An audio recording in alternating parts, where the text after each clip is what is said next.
Emily of New Moon by L.M. Montgomery. Chapter 4.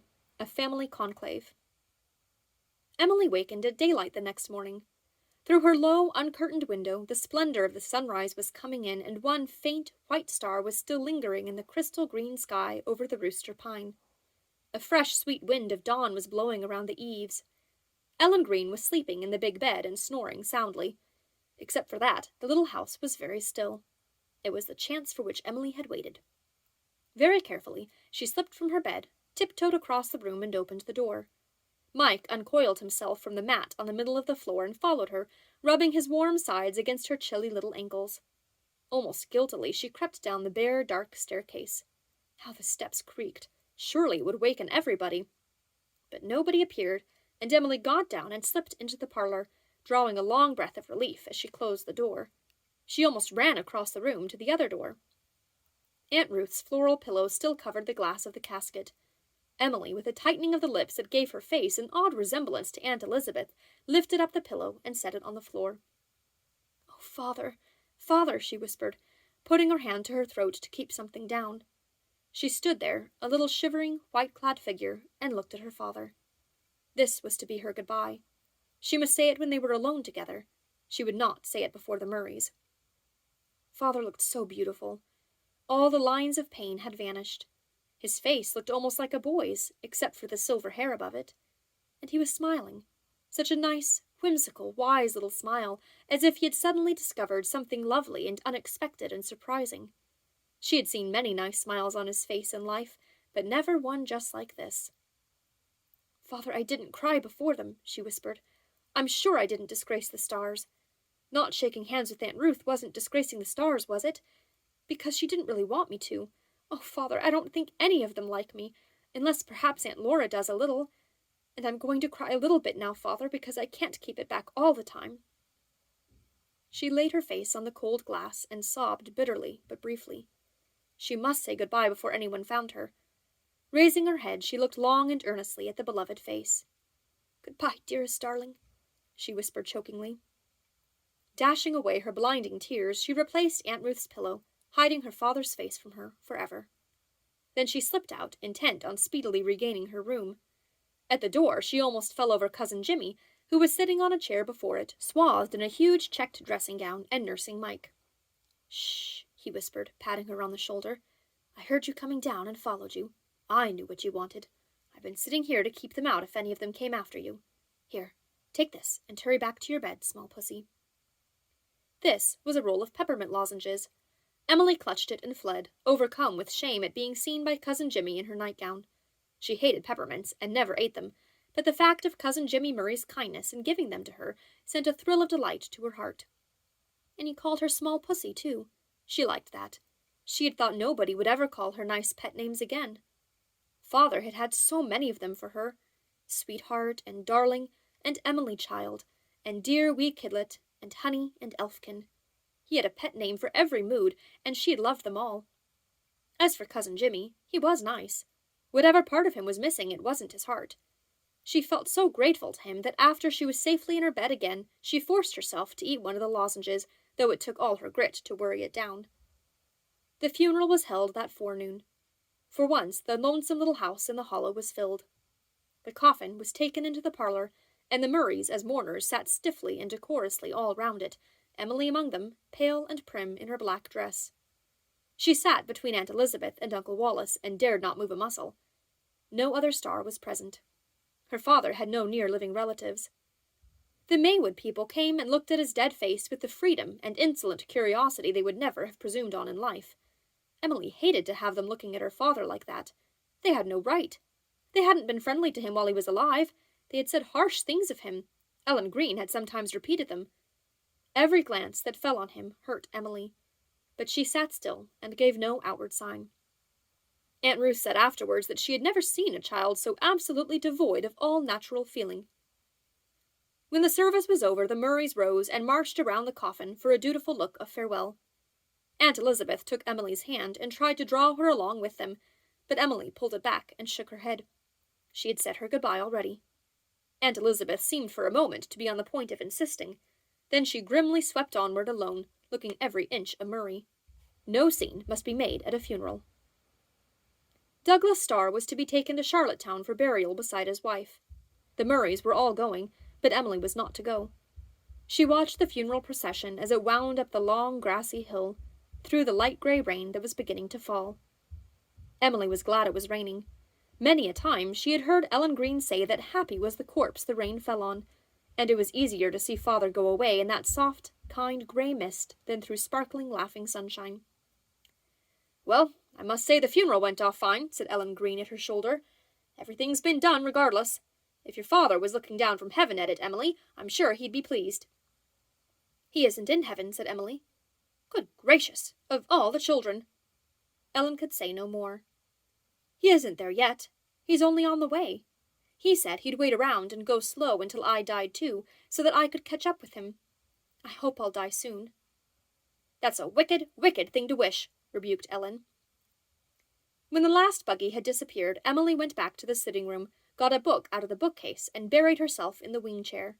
The women who were tidying up were glad she was quiet and out of the way. "It's well she can read," said Mrs. Hubbard gloomily. "Some little girls couldn't be so composed. Jenny Hood just screamed and shrieked after they carried her mother out. The Hoods are all such a feeling people." Emily was not reading. She was thinking. She knew the Murrays would be back in the afternoon, and she knew her fate would probably be settled then. "We'll talk the matter over when we come back," she had heard Uncle Wallace saying that morning after breakfast. Some instinct told her just what the matter was, and she would have given one of her pointed ears to hear the discussion with the other. But she knew very well she would be sent out of the way, so she was not surprised when Ellen came to her in the twilight and said, "You'd better go upstairs, Emily.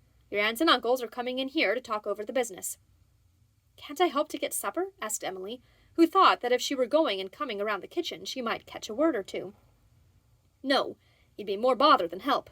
March now." Ellen waddled out to the kitchen without waiting to see if Emily marched.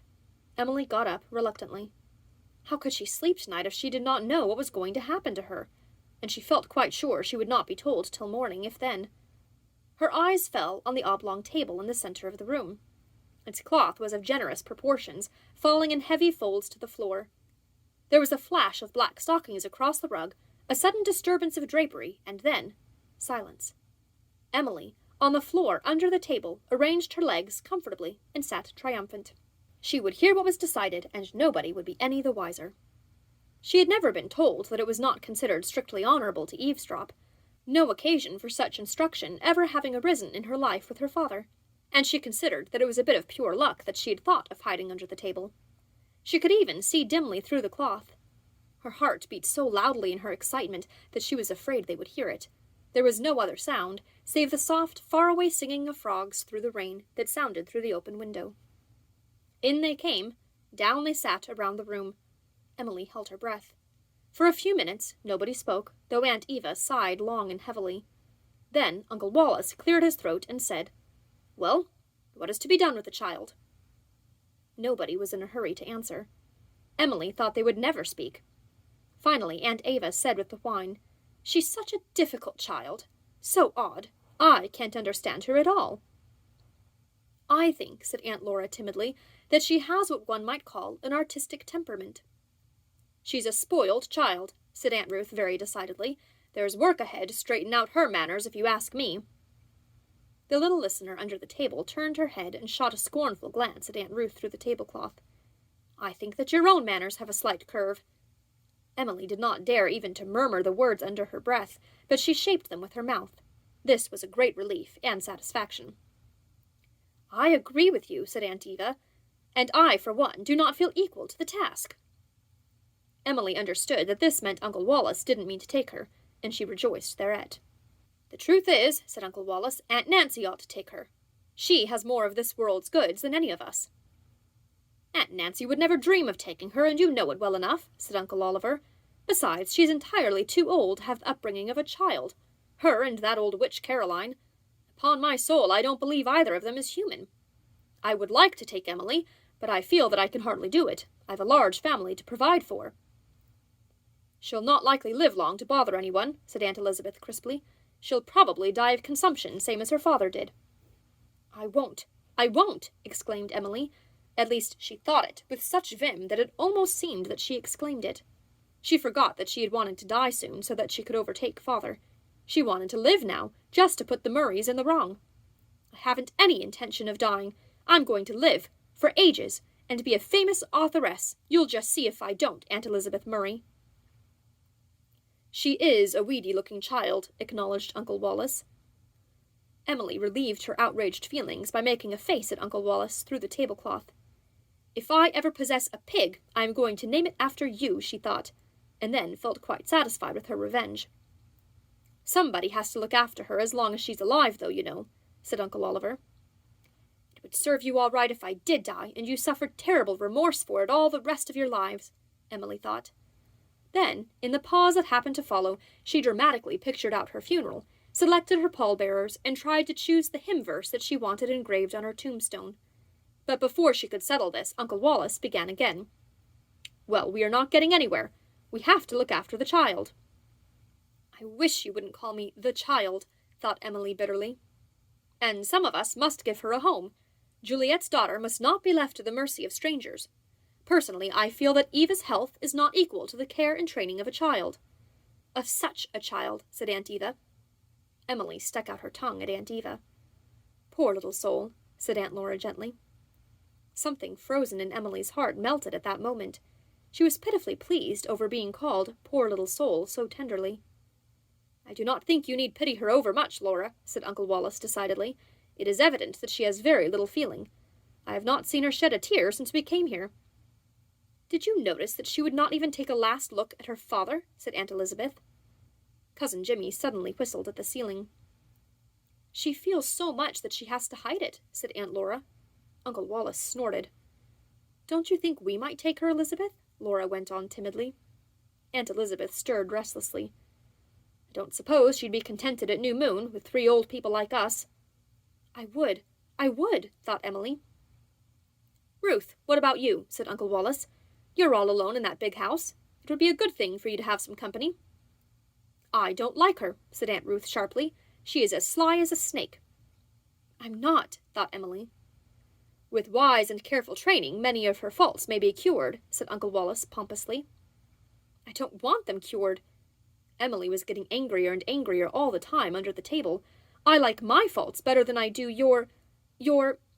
She fumbled mentally for a word, then triumphantly recalled a phrase of her father's, your abominable virtues. I doubt it, said Aunt Ruth in a biting tone. What's bred in the bone comes out in the flesh. As for Douglas Starr, I think that it was perfectly disgraceful for him to die and leave that child without a cent. Did he do it on purpose? Asked Cousin Jimmy blandly. It was the first time he had spoken. He was a miserable failure, snapped Aunt Ruth.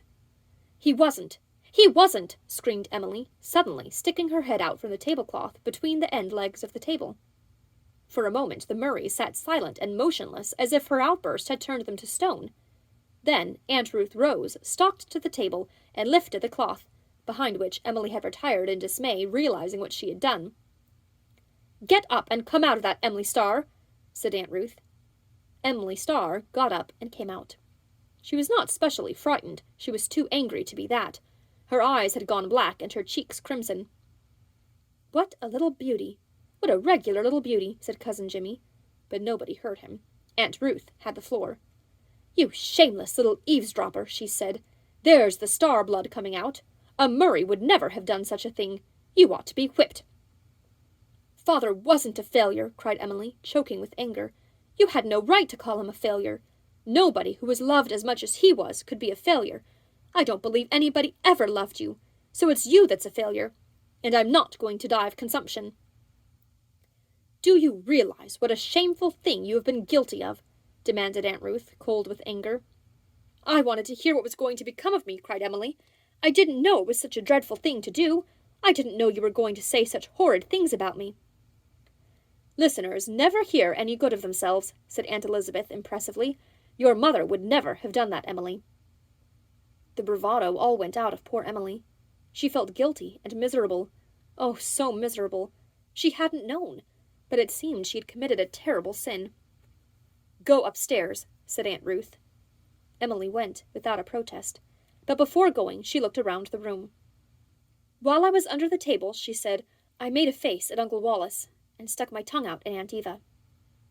She said it sorrowfully, desiring to make a clean breast of her transgressions, but so easily do we misunderstand each other that the Murrays actually thought that she was indulging in a piece of gratuitous impertinence.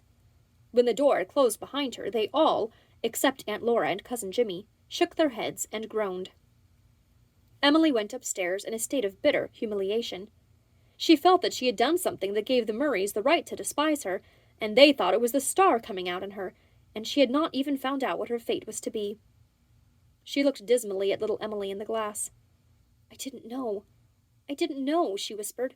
But I'll know after this, she added with sudden vim, and I'll never, never do it again. For a moment, she thought she would throw herself on her bed and cry. She couldn't bear all the pain and shame that was burning in her heart. Then her eyes fell on the old yellow account book on her little table. A minute later, Emily was curled up on her bed, Turk fashion, writing eagerly in the old book with her little stubby lead pencil. As her fingers flew over the faded lines, her cheeks flushed and her eyes shone. She forgot the Murrays, although she was writing about them. She forgot her humiliation, although she was describing what had happened. For an hour she wrote steadily by the wretched light of her smoky little lamp, never pausing, save now and then, to gaze out of the window into the dim beauty of the misty night, while she hunted through her consciousness for a certain word she wanted. When she found it, she gave a happy sigh and fell to again. When she heard the Murrays coming upstairs, she put her book away. She had finished. She had written a description of the whole occurrence and of that conclave ring of Murrays, and she had wound up by a pathetic description of her own deathbed, with the Murrays standing around imploring her forgiveness. At first she depicted Aunt Ruth as doing it on her knees in an agony of remorseful sobs. Then she suspended her pencil. Aunt Ruth couldn't ever feel as bad as that over anything, she thought, and drew her pencil through the line. In the writing, pain and humiliation had passed away. She only felt tired and rather happy. It had been fun, finding words to fit Uncle Wallace, and what exquisite satisfaction it had been to describe Aunt Ruth as a dumpy little woman. I wonder what my uncles and aunts would say if they knew what I really think of them, she murmured as she got into bed.